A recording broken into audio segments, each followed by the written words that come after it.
친구들 안녕? 어떤 오후 보내고 있어요? 어, 얼마 전부터 비 내리는 것 같아요. 그래서 비가 쏟아지는 소리 들리는 것 같아요. 오늘 하루 잘 보냈어요? 저도 집에 있다가 엄마가 오셔가지고 엄마랑 시간 보내기도 하고 조금 전에 배고파서 과일이랑 그냥 김밥 한 줄 말아가지고 집에 있는 거 그냥 이것저것 넣어서 이렇게 통으로 먹는 김밥 있잖아요. 그렇게 먹었어요. 친구들은 아직 저녁은 안 먹었을 것 같은데 저녁도 맛있게 잘 챙겨 먹어요. 또 친구들 보고 싶어서 왔어요. 또 친구들이 어떤 하루 보냈는지도 궁금하기도 하고 친구들 생각이 나서 찾아왔어요. 근데 늘 이야기하지만 진짜 사람 마음은 너무 소중하잖아요. 그런데 우리는 너무 상대방 마음에 대해서 배려를 안 하는 것 같아요. 그래서 뭐 우리가 다른 사람들을 생각하는 그런 기본적인 마인드를 가지고 있으면 좋겠다. 이런 생각이 늘 드는 것 같아요.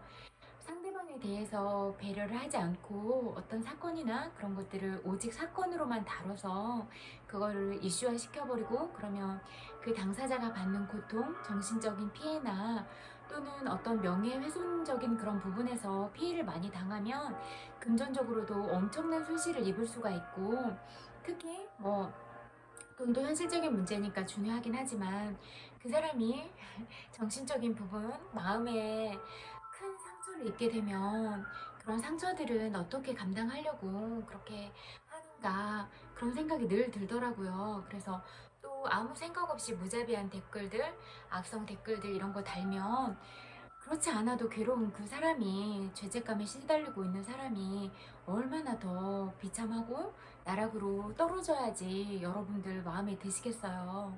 그러지 마세요. 정말 너무 귀한 사람이 그렇게 당하고 그런 것들은 바람직하지 못한 것 같아요. 그리고 그 사람이 실수를 한 건 분명히 있어도 실수를 하고 정말 진심으로 반성하고 그런 마음을 가졌다면 이번에는 어떻게 피치 못할 사정이 있을 수도 있어서 실수를 했나 보다. 그래도 깊이 반성하니까 다음에는 그런 일이 없었으면 좋겠다. 또는 그래도 크게 다치지 않고 크게 사고가 안 나서 너무 다행이다. 치명적인 부상을 입거나 그러면 진짜 목숨이 위태롭거나 그럴 수도 있는 거잖아요. 그런데 그렇지 않아서 너무 다행이다. 저렇게 재능 있고 아까운 사람이 큰일 날 뻔했구나. 이렇게 보면 되지. 무슨 무대에서 있을 때랑 다른 당당하지 못한 다른 태도로 그렇게 하고 있다 이런 걸 다루고 얘기를 해야 되나 이런 생각이 들더라고요. 그래서 전 이런 생각이 들었어요. 진짜 평소에 잘하고 그런 것들은 아무 소용이 없나? 국가적으로도 다른 나라에 전 세계에 우리나라를 알리고 또 우리나라 노래도 전 세계에 그렇게 알렸는데 그런 부분들이 다 아무 소용없는 거예요? 아니잖아요. 왜 그런 부분들은 다 나몰라라 하고 그런 부분들에 대해서는 잘했다고 칭찬하고 그렇게 기사화해주지도 않으면서 왜 진짜 자기 자식들 같은 그런 사람들은 그렇게 몰매를 맞게 놔두세요? 그것도 끊임없이 자기 자식을 그렇게 전쟁터에 내던지듯이 그렇게 하는 게 어딨어요. 전쟁터에 내던지고 아주 내부 총질을 막 기관총으로 쏘는 것 같아요. 기관총이 뭐예요? 진짜 무슨 탱크다 탱크. 그렇게 하면 안 된다고 생각해요. 진짜 참 의리 없구나 그런 생각이 들었어요. 달면 삼키고 쓰면 뱉는 거예요. 정말 그럴 때도 최소한으로 보도는 하지만 그래도 객관화 시켜서 보도를 하고 이런 문제가 일어났지만 이렇게 반성하는 태도를 보이면 반성하는 태도를 보인다 그런 부분까지도 기사가 돼야 되잖아요. 아니면 무슨 공연하는 모습이랑 정반대의 모습으로 그렇게 한다 말도 안 돼요. 자기 자식 죽이면 좋으세요? 저는 정말 의리 없어서 그런 대열에 가고 싶지도 않을 것 같아. 아유, 다음엔 또 내가 이런 실수를 하면 나도 이렇게 죽이겠구나. 두마에 올려서 가장 먼저 총질하겠네? 이런 생각 들 것 같아. 그러지 마세요. 진짜 물론 보도도 중요하고 하니까 딱 기사화 시켜서 객관성을 유지하고 그렇게 그런 부분에서는 딱 하지만 정확하게 하고 또 향후에 그 사람이 반성하는 모습을 보인다 그러면 그 부분까지도 하고 이런 일이 일어났는데 병무청에서 뭐 시간 외에 그렇게 일어난 일이라서 다루지 않기로 했다. 그 부분도 얘기해줘야 되죠. 그리고 뭐전 세계 팬들이 화났잖아요. 너무한다고. 그래서 뭐 보도한 방송국이나 그런 부분에 대해서도 너무 심하다. 그렇게 다 화가 났는데 그런 부분도 보도를 해줘야지. 그게 공정하고 객관성 있는 거 아니에요? 그런 건 왜 빼고 뭐 사람들이 진짜 논란거리로 삼을 만한 일들 그런 것들만 얘기하세요. 말도 안 돼요. 그런 것들은 진짜 저는 자식이라면 감쌀 것 같아요. 뭐 물론 다 잘못한 것까지 다 그렇게 잘했다고 할 수는 없지만 그래도 뭐 나가 죽어라 이렇게 하진 않을 것 같거든요. 그래서 우리는 어떤 상황에서도 의리는 좀 있어야 된다 그런 생각을 해요. 그리고 진짜 나는 하늘을 우러러서 한 점 부끄러움이 없나? 그렇게 떳떳하고 그렇게 살아가고 있나? 그 부분은 생각해 보셨어요? 그렇게 자신 있으시면 보도하시는 분 사진도 대문짝만하게 거세요. 그리고 소속, 이름 다 거세요. 그렇게 하고 공평하게 해요. 왜 다른 사람 뭐 얼굴이나 영상은 그렇게 대문짝하게 걸어서 안 좋고 그런 모습은 다 보내면서 자기 모습은 왜 안 보여요? 불공평한 것 같아요. 아, 나는 이렇게 당당한 모습으로 취재했다. 이렇게 선명하게 엑스레이 뼈 사진까지 다 찍어서 올리세요. 영상으로. 그렇게 당당하시면. 저는 진짜 화났어요. 그래서 계속 뭐 객관성 있는 부분들에 대해서 얘기를 했는데도 끝까지 자기 자식인 것 같은데 그렇게 하는 거는 말도 안 된다고 계속 보고 있었어요. 어떻게 하나. 그런데 계속 같은 얘기를 그렇게 하더라고요. 그래서 미쳤나 이런 생각이 들더라고요. 그래서 그냥 저도 소신 발언하는 거예요. 그건 아닌 것 같아요. 어떤 경우에도 사람의 마음을 다치게 하면 안 된다.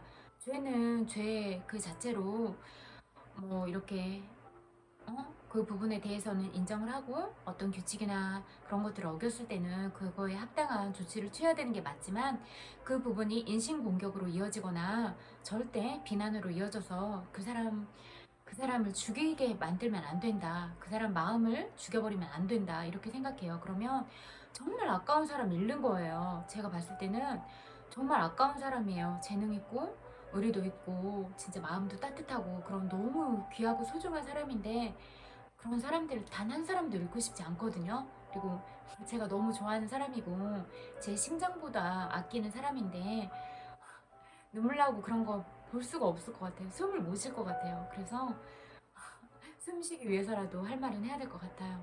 안 그랬으면 좋겠어요. 우리는 너무 소중한 사람들을 많이 잃었잖아요.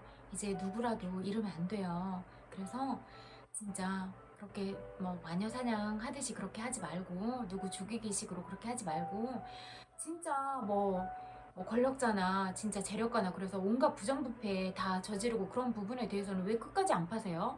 그리고 뭐 만만한 사람들, 뭐 가십의 대상이 될 만한 사람들 이슈화 시켜서 논란이 되고 뭐 몰매 당해도 된다고 생각하는 건지 그런 사람 한 명도 없는데 그런 경우를 이슈를 이슈로 덮으려고 자꾸 그렇게 하는 것 같은데 말도 안 된다고 생각해요. 그래서 우리들도 정신을 똑바로 차리고 이 부분이 과연 정당하게 이루어지고 있나 우리는 사랑하는 사람들을 꼭 지켜야 돼요. 그래서 이 사람이 합당한 대우를 받고 있나 존중을 받고 있나 혹시 부당하게 그런 불합리한 일들을 겪고 있지 않나 우리가 다 같이 한 마음으로 목소리를 내서 그 사람을 챙겨주고 아껴주고 그래서 그 사람이 사랑받고 있다는 걸 늘 잊지 않도록 해주는 게 이게 너무 중요할 것 같거든요. 그래서 그런 사람이 그렇게 뉴스를 보도하고 그런 사람은 제가 끝까지 볼 거예요. 또 다른 진짜 뭐 부적절한 최고 권력자라든가 재벌도 그렇게 다루는지 그것도 주시하고 끝까지 볼 거예요. 그래서 만약에 그런 부분에 대해서는 다루지 않고 뭐 조금 해도 되는 사람은 아무도 없지만 그렇게 생각하고 한다면 계속 끝까지 물고 늘어져서 영혼까지 털어버릴 거예요. 진짜 우주 끝까지 가서 다 부셔버릴 거예요. 각오하세요.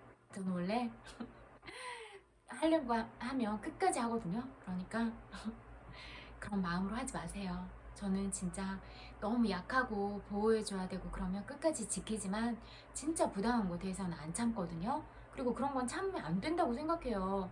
왜 한 사람, 누구의, 진짜 누군가의 너무 소중하고 사랑스러운 가족인데 우리는 누구한테도 함부로 할 권리가 전혀 없어요. 그리고 부모님은 얼마나 속상하시겠어요? 뒤에서 계속 울고 계실걸요? 그 가족들도 다? 그러지 마세요. 어, 그렇게 기사 쓰시는 분 가족이 그런 일 당하고 그렇게 슬퍼하면 괜찮으세요? 뭐, 뭐 손가락 깨물어서 안 아프세요? 그런 거 아니잖아요. 그러니까 내가 가족이 있고 내가 자식이 있으면 저 사람도 누군가의 너무 소중한 가족이다. 저 사람도 사랑받는 가족이다. 그리고 전 세계에 저 사람을 사랑하는 사람이 너무 많다. 그런 부분까지 꼭 보세요. 그리고 그런 부분에 있어서 지탄을 받아도 떳떳하고 당당하게 끝까지 할 수 있는지 그런 것들도 염두에 두세요. 왜냐하면 사랑하는 사람들은 정말 사랑하는 마음이 너무 커서 가만히 있지는 않을 거예요. 저만 해도 그렇게 화가 나는데 온 세상에 사랑하는 사람이 너무 많은데 어떻게 감당하시려고 그러세요? 그러지 마세요.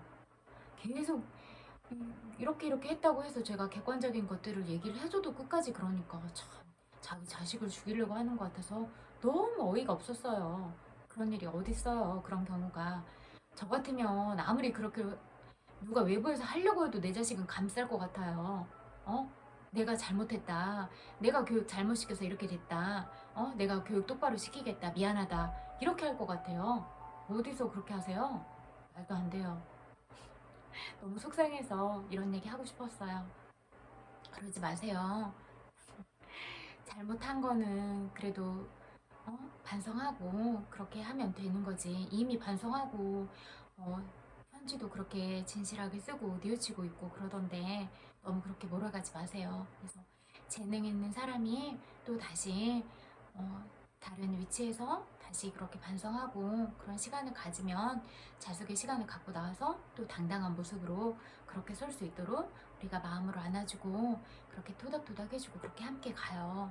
그리고 그 사람이 얼마나 힘들어서 술을 마시게 됐고 그런 일을 하게 됐는지 어떤 사람과 마시게 됐는지 그런 것들 아무도 모르잖아요. 그러니까 그런 것들을 다 알기 전에 우리가 그 딱 닥친 행위만 가지고 그렇게 탓하고 그래서는 절대로 안 된다 그렇게 생각해요. 그 사람이 얼마나 괴로운 일이 있을지 얼마나 슬픈 일이 있을지 어떻게 알아요. 그러지 말아요. 내부 사정도 모르면서 그렇게 하면 안 돼요. 아셨죠? 진짜 한 사람 한 사람 다 너무 소중하고 누군가한테 슬픈 일이 일어나면 진짜 가슴 아프고 속상해요. 눈물도 많이 나고 너무 슬퍼서 진짜 엉엉 울고 싶기도 하고 다 그래요.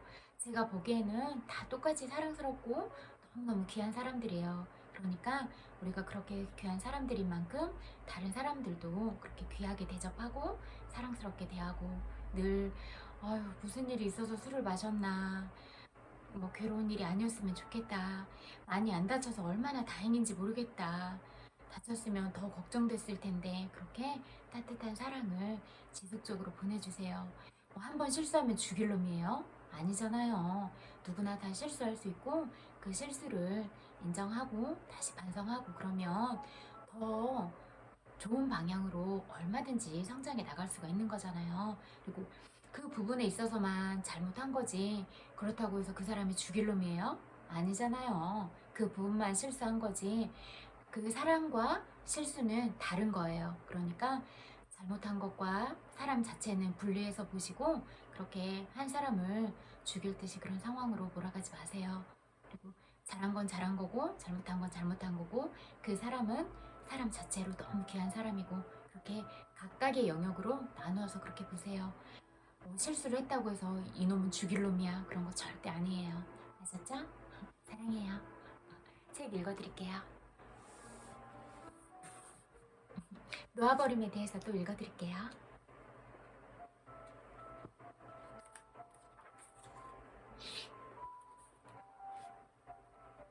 무조건적인 사랑은 타인에게 아무것도 기대하지 않는 사랑이다. 사랑하는 상태에 있으면 타인에게 아무런 제약을 가하지 않으며 사랑받기 위해 어떤 식으로 존재해야 한다고 요구하지도 않는다. 타인이 어떻든 간에 사랑한다. 설사 아주 불쾌한 사람이라도 사랑한다. 범죄자에 대해서도 그들이 범죄를 저지른 인생을 최선의 선택으로 여기는 것을 안쓰러워할 뿐이다. 봐요, 범죄자라도 안쓰러워한다고 하잖아요. 그런데 우리는 어떻게 했어요? 한번 생각해 보세요. 사랑이 무조건적이면 애착과 기대와 숨은 의도가 없고 누가 누구에게 무엇을 주었는지 적어놓지 않는다. 나의 사랑은 내가 어떻든 남이 어떻든 상관없이 무조건적이다. 조건 없이 준다. 아무런 단서도 붙지 않는다. 아무것도 돌려받기를 기대하지 않는다. 다른 사람에 대한 의식적이거나 무의식적인 기대를 모두 항복한다. 사랑은 타인의 본질에 빛을 비추며 따라서 타인의 사랑스러움에 빛을 비춘다. 사랑으로 인해 가슴이 열리기 때문이다.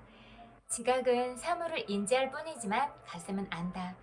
마음은 생각하고 말다툼하지만 가슴은 알고 넘어간다. 그래서 누가 잘못을 저지를 때도 그를 사랑한다. 보세요. 잘못을 저지를 때도 사랑한다 하잖아요. 생각은 한 가지만 알려주지만 가슴은 다른 것도 알려준다. 마음은 비판적일 수도 있고 의견이 다를 수도 있지만 가슴은 어찌되었든 계속 사랑한다. 가슴은 무엇이 어떠해야 한다는 조건을 아무것도 걸지 않는다. 마음은 조건을 건다. 하지만 사랑은 아무런 요구도 하지 않는다. 사랑에서 조건을 없애는 열쇠는 용서하려는 자발성이다. 용서하면 사건과 사람을 새로운 맥락에서 고려해 못됐다거나 마음에 안 든다라고 보지 않고 단지 부족하다라고 본다. 겸손하면 지난 일에 대한 인식을 기꺼이 포기한다. 상황이나 인물의 진실을 보는 기적을 얻도록 기도하고 문제에 대한 의견은 모두 항복한다. 벌어진 일을 보는 자신의 인식을 고집할 때 얻는 이득을 잘 살펴보고 작은 이득을 하나씩 놓아버린다. 자기 연민에 빠지거나 내가 옳다라고 주장하거나 부당하다라고 외칠 때의 은근한 즐거움이 그런 이득이다. 결국에는 용서한다는 생각 자체를 항복한다. 누군가를 용서한다는 것은 여전히 그 인물이나 상황을 잘못된 것으로 보고 있어 용서해야 함을 인식한다. 암시한다. 진정한 항복은 이를 그렇게 보는 것을 완전히 놓아버림을 의미한다. 자신의 인식을 완전히 항복해 판단을 전부 놓아버릴 때 상황 전체가 모습을 달리하면서 상대가 사랑스럽게 보인다. 사실 판단이란 것은 모두 자기가 내리기 때문에 판단을 놓아버리는 과정에서 우리는 자기 자신을 해방시킬 수 있다. 무조건적 사랑의 수준에서 우리는 만인과 만물을 사랑한다. 아돌프 히틀러마저 사랑한다. 히틀러를 부정적 에너지에 장악된 사람으로 보고 자기에게 일어난 일에 어쩔 수 없었던 그를 기꺼이 용서한다. 히틀러는 악에 압도되었다. 우리는 악을 증오하는 대신 사람들이 그 같은 부정성에 압도되는 것에 슬픔과 연민을 느낄 수 있다. 히틀러는 자기 딴에는 명예로운 의무라고 생각한 일을 했다. 이것이 히틀러가 그 시점에서 자신의 일을 놓고 생각한 맥락이다. 히틀러는 시대를 풍미하던 어떤 이성과 신념에 사로잡혀 있었다. 이렇게 히틀러를 놓고도 그는 나름 헌신적이었으며 자기가 한 일을 봉사로 여겼다고 생각할 수 있다. 제2차 세계대전 때 일본의 가미카제 조종사들도 나라를 위한 의무라 생각한 일을 했다. 그러므로 다른 사람들을 폭격해서 죽이려 했던 그들을 증오할 필요는 없다. 오히려 나라를 위해 생명을 포기한 자발성을 존경할 수 있다. 또한 사랑의 법칙을 위배하는 사람들은 실제로는 모든 사회의 어떤 신념 체계나 시대의 압력에 희생된 이들임을 알 수 있다.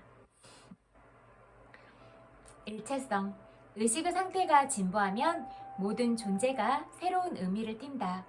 만물의 겉모습보다는 만물의 내적 존재 상태와 본질을 알아차리기 시작한다. 지각이 이렇게 바뀜에 따라 모든 것은 완벽하다는 점이 드러난다. 이러한 경험은 시간을 넘어서 존재한다. 과거도 미래도 존재하지 않는다. 가장 높은 진동 상태에서 사랑은 개인과 그 나머지 우주를 절대 분리된 것으로 보지 않는다. 제가 늘 얘기했잖아요. 감정 상태가 긍정적인 상태에서 항상 이렇게 높은 진동 상태를 유지하고 있어야 더 좋은 것들이 따라온다고 말씀드렸잖아요. 거의 이거는 모든 책에서 보면 공통 요소예요. 그러면 공통 요소들은 그래도 이렇게 뽑아보면 데이터가 나오잖아요. 그러니까 이런 공통으로 얘기하는 것들을 평균으로 보고 가면 될 것 같다, 이런 생각이 들더라고요.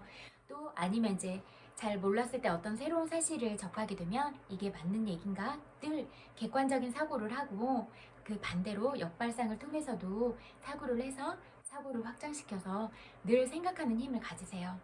그리고 남들이 하는 얘기에도 다 믿어버리고 동의하지 말고 맞는 얘기를 하는 건가, 맞는 여론인가, 맞는 뉴스인가를 이렇게 똑바로 서서 보세요. 그래야지 우리가 진짜 그런 여론 형성하거나 잘못된 뉴스, 가짜 뉴스에 속아서 넘어가지 않을 수가 있거든요. 그러니까 그런 것들을 똑바로 보세요. 객관성을 유지하고 흔들리지 마시고.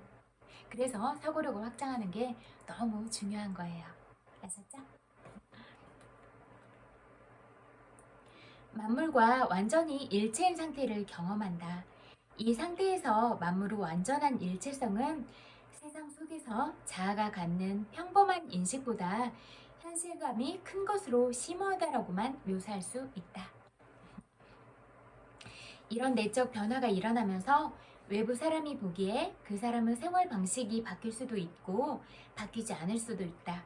그러나 습관과 행동이 전과 동일하게 보일지라도 더 이상 충동적이거나 강박적이지는 않다. 그다지 힘들지 않게 그만두거나 달라지거나 다른 것으로 바뀌는 경우도 흔하다. 반면에 직업상의 큰 변화를 포함해 생활 방식이 갑작스럽게 달라질 수도 있다. 내적으로 가치관이 바뀌고 관심사와 시야의 폭이 넓어지기 때문이다. 이제 더 큰 차원에 연결되어 있으므로 묵상이나 관상, 예술, 음악, 신체활동, 독서, 저술, 가르치는 일, 목표가 유사한 영적 집단에 참여하는 일 등을 통해 그러한 차원에 몰입하기도 한다.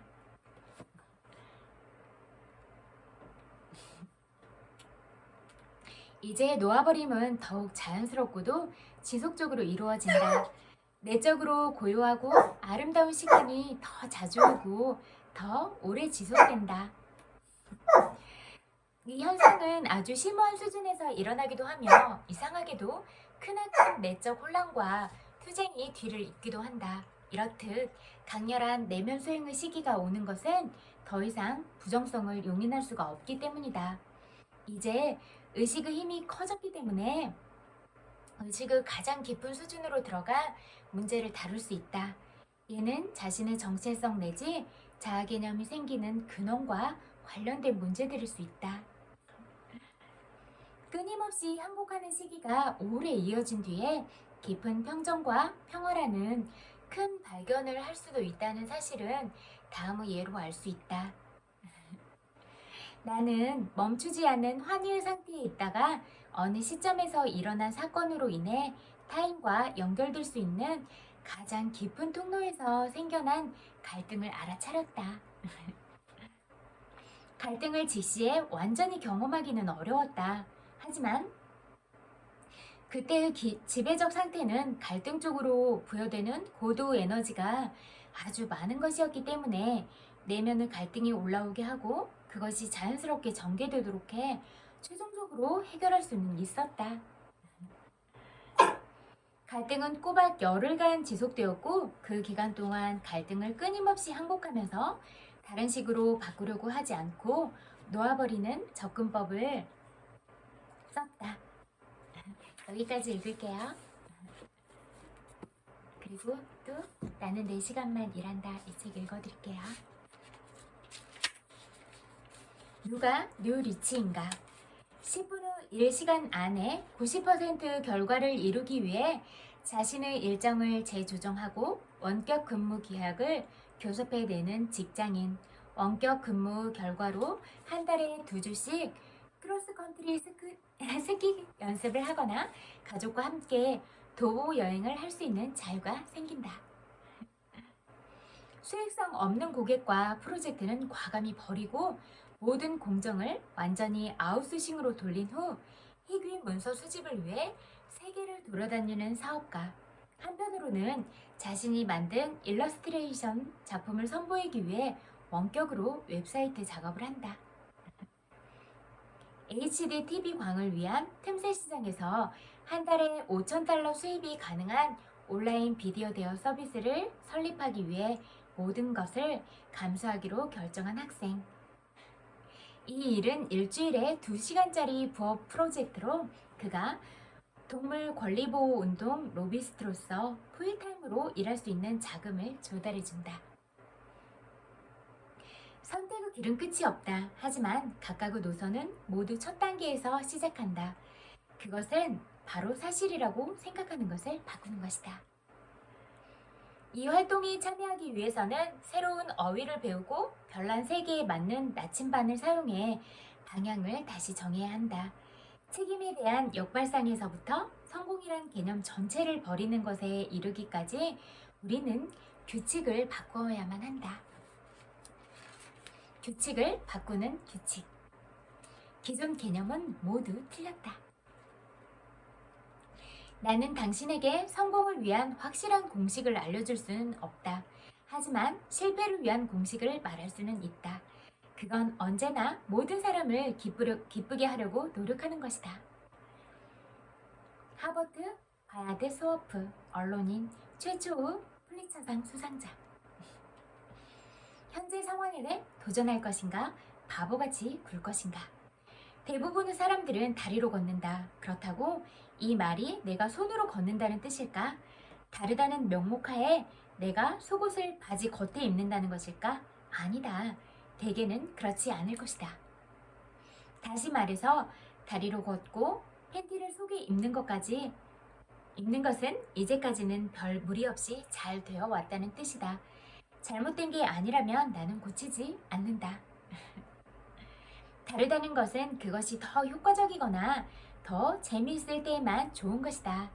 만약 모든 사람이 무엇이 문제인지 밝히고 해결하는데 한 가지 방식을 사용하였는데 그 결과가 표준 이하로 나온다면 이때가 바로 만약 내가 반대로 한다면 어떻게 될까라고 질문할 순간이다. 결과를 제대로 내지 못하는 모델은 따라서는 안 된다. 당신이 얼마나 훌륭한 요리사인지와는 상관없이 조리법이 후지면 좋은 요리가 나오지 않는다.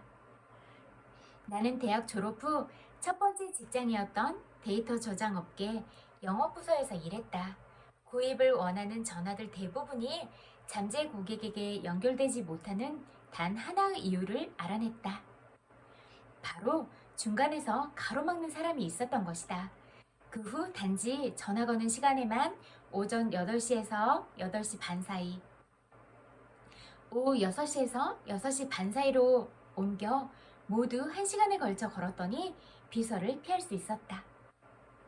그 결과 9시에서 5시에 전화를 거는 영업이사보다 2배 이상의 약속을 잡을 수 있었다. 다시 말해서 8분 후 1시간에 2배의 성과를 거두었다. 일본에서 모나코에 이르기까지 세계를 여행하는 싱글맘에서부터 억만장자 카레이서에 이르기까지 성공적인 류 리치들의 기본 규칙은 놀라울 정도로 일치하며 예상할 수 있듯이 세상의 나머지 사람들이 하는 행동과는 차별화된다. 차별화된다는 것은 다른 사람들이랑 똑같이 하지 않고 어떤 자기들이 나름대로 정한 규칙들을 발견하거나 그런 생각의 움직임을 쫓아서 행동한다는 거잖아요. 그러니까 많은 사람들과 똑같이 생각하고 똑같은 마음가짐을 가질 필요는 전혀 없다. 그리고 자기만의 독창성, 자기만의 그런 브랜드 가치로 그렇게 해도 된다. 이렇게 생각해요. 그리고 다 각자가 지닌 다양성 때문에 그 존재 가치가 돋보이니까 우리는 획일적으로 그렇게 살아갈 필요가 전혀 없다. 그렇게 생각하시면 될 것 같아요. 다음 규칙들은 여러분이 이 책을 읽는 내내 마음속에 새겨두어야 할 본질적인 차이점들이다. 1.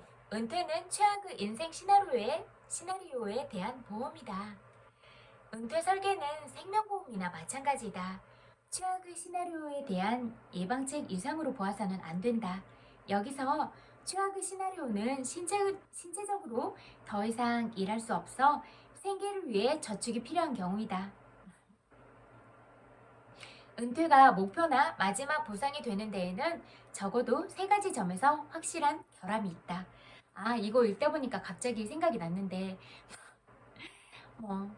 그 기초생활수급권자 조건에서 탈락시킨다 막 그런 내용들이 있던데, 기초생활수급권자를 하려면 그거에 충족되는 요건이 있을 거 아니에요. 그러면 어느 정도 생활이나 그런 부분들이 잘 안 되니까 그런 것들을 보조를 받았을 텐데 그것들을 더 엄격하게 세워서 꼭 제외를 시켜야만 하는가? 저는 그거에 대해서 의문을 갖게 됐어요. 그래서 보면은 진짜 우리나라도 이제 고령화 시대잖아요. 그래서 뭐 100살이 넘는 사람까지 그렇게 살아가고 있는데 과연 그런 노후를 위한 복지들은 얼마나 잘 마련이 돼 있고 그런 정책들이 실질적으로 얼마나 행해지고 있는가, 그 부분에 대해서도 의아한 생각이 많이 들었어요. 그래서 길거리 가면 진짜 허리 구부러진 할머니들이 박수 주우시고 힘든 빗달길을 그냥 젊은 사람들도 더운 날에는 걷기만 해도 뭐 숨이 턱턱 막히거든요. 그런데 허리가 구부러진 것도 힘들어가지고 막 오른쪽으로 왼쪽으로 한쪽으로 막 기울었어. 180도 이렇게. 그런 분들이 박수 줍고 다니시는데 그런 분들을 위한 그런 복지 제도 마련 이런 게 돼 있을까요? 안 돼 있으니까 그렇게 하시는 거잖아요. 그 부분들에 대해서 깊이 있게 그렇게 생각해 보세요. 아까 뉴스 보니까 막 진짜 뭐 고급 호텔에서 진짜 비싼 데 묵고 전문 사진 기사까지 고용해서 사진 찍고 막 그런 일들이 행해지고 있던데, 혈세를 그런 데 쓰지 말고 진짜 실질적으로 국민들이 필요한 데 써야 된다, 이렇게 생각이 되어지더라고요. 그리고 그런 기사를 써준 거에 대해서는 진짜 국민들이 알 권리를 정확하게 제시했다, 그렇게 생각이 돼서 진짜 고마운 생각이 들었어요. 그래서 그런 문제들은 우리가 다 같이 고민하고 잘못됐다고 말할 수 있는 그런 방향들에 대한 그런 뉴스, 그런 것들이 신속 정확하고 공정하게 나와야 된다. 그런 기사들이 많아져야 된다. 그래서 우리들이 정확하게 알 권리를 정확하게 알아야 된다. 그런 생각이 많이 들었어요. 그래서 앞으로는 우리가 뽑은 대표자들이 똑바로 하고 있는가, 이런 것들을 놓치지 말고 그런 부분을 날카롭게 봐야지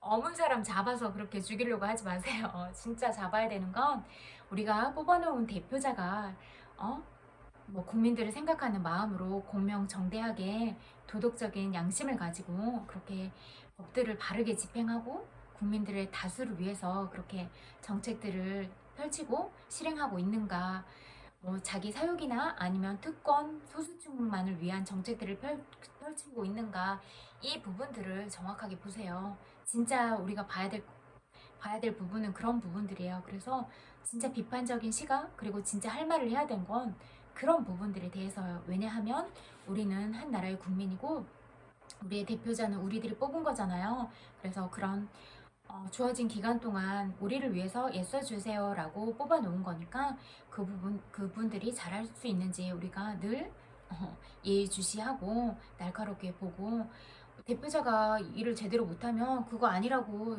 당당하게 말할 수 있어야 된다, 그렇게 생각하거든요. 그래서 시선은 그런 쪽으로 돌리는 게 맞다, 이렇게 생각이 들었어요. 책 읽다 보니까 아까 뉴스가 생각이 나서 잠깐 얘기해봤어요.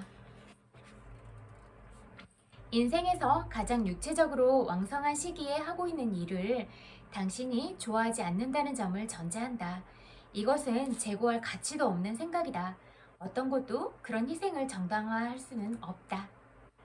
대부분의 사람들은 나이 들어 은퇴한 후 저녁으로 핫도그를 먹을 수 있을 정도의 생활 수준도 유지할 수 없으리란 점이다. 전통적인 은퇴 시점 후 20년, 30년 가까이 살아야 하고 인플레이션으로 인해 매년 2에서 4%씩 구매력이 감소하는 세상에서 100만 달러를 가졌다고 한들 한낱 푼돈에 지나지 않는다. 결국 노후에는 중화를 삶으로 전락하게 되는 것이다. 참으로 씁쓸한 결말이다. 이거 보세요. 진짜 노년층을 위해서 그런 복지 정책들이 꼭 필요한 거잖아요. 수학 계산대로 착착 이루어진다고 하면 이는 당신이 야심이 크고 열심히 일만 하는 기계와 같다는 것을 뜻한다. 그런 경우라면 어떻게 되겠는가? 은퇴한 지 일주일 만에 끔찍할 정도로 지루해져서 당신은 새로운 직업을 찾거나 회사를 차리겠다고 덤벼들 것이다. 이런 결과 또한 은퇴를 기다리는 목적 자체를 무용지물로 만드는 게 아니겠는가? 최악의 상황에 대한 계획을 세우지 말라는 게 아니다. 단언컨대 목표가 은퇴라고 오해하지는 말라는 것이다.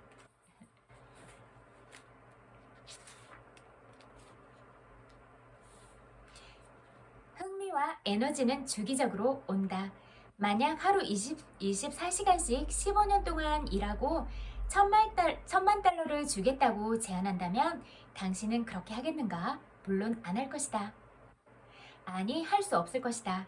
직업으로 정해진 대부분의 일들처럼 당신이 건강을 잃거나 충분한 돈을 모아 영원히 일을 그만둘 수 있을 때까지 똑같은 일을 하루에 8시간 이상씩 계속 하는 식으로는 살 수 없기 때문이다. 30살밖에 안 된 내 친구들이 삶에 찌든 중년처럼 보이는 이유가 달리 어디에 있겠는가? 프라푸치노 커피를 3배로 마시고 엄청난 작업량을 소화하여 조기 노화를 부채질하고 생각만 해도 끔찍하다. 살아남기 위해서 활동과 휴식을 적절히 하는 건 필수다. 능력과 흥미와 정신적 지구력은 모두 늘어났다, 줄어들었다가 하기 마련이다. 그러므로 그에 맞춰 계획을 짜야 한다. 뉴 리치는 겉만 번지르르한 은퇴를 위해 컨디션을 회복하고 즐거운 생활을 하는 것을 뒤로 미루는 대신 인생 전체에 걸쳐 미니 은퇴를 고르게 배분하는 것을 목표로 한다.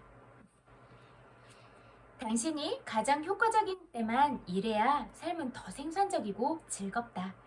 이것이야말로 껌 먹고 알 먹는 일석이조다. 개인적으로 나는 현재 2개월간의 업무 프로젝트마다 1개월씩 해외에서 거주하거나 고강도의 교습을 받는 것을 목표로 하고 있다. 덜 일하는 단어는 게으름을 뜻하는 말이 아니다. 의미 없는 일을 덜 함으로써 당신이 개인적으로 훨씬 더 중요한 일에 집중할 수 있다면 일을 덜 하는 것은 게으름이 아니다. 이렇게 말하면 대부분의 사람들은 받아들이기 힘들어한다. 왜냐하면 우리 문화는 개인적 생산성보다는 개인적 희생에 대해 포상하는 경향이 있으니까 자신의 활동 결과를 평가하려는 사람은 드물다. 그래서 시간적 기여를 통해 평가하려 든다. 더 많은 시간 일한다는 건 자긍심을 더 갖게 하고 윗사람과 주위 사람들로부터 입지를 더 강화한다는 것과 같은 의미이다. 뉴 리치는 사무실에서 보내는 시간이 적음에도 그 동료 12명이 한 일을 합한 것보다 더 중요한 성과를 낸다.